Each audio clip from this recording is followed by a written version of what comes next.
আসসালামু আলাইকুম রহমতুল্লাহ বরকাতুহ। কেমন আছেন? আশা করি সকলেই ভালো আছেন। কিছু কথা বলবো, কথাগুলি ধৈর্য সহকারে শুনবেন। ভালো লাগলে লাইক কমেন্ট শেয়ার করবেন।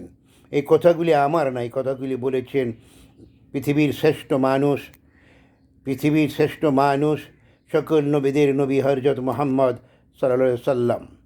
তিনি বলেন, মমিন আরেক মমিনের আয়না। মুসলমানের ভাই, সে তার ভাইয়ের প্রতি জুলুম করবে না এবং তাকে অপমানিত করবে না। মমিনের সাথে প্রাচীরের গাঁথুনির মতো মজবুত সম্পর্ক রাখবে। এই তিনটি হাদিস দ্বারা এটাই বোঝা গেল, আমি প্রকৃত মমিন হতে পারবো না যদি আমার মুখ থেকে আরেক মুসলমান ভাইয়ের আমি বদনাম করে কুৎসা রটাই, তাহলে আমি কোনো দিন এই হাদিসের ভিতরে থাকবো না। তাই অনুরোধ, আসুন আমরা সবাই মিলেমিশে চলি।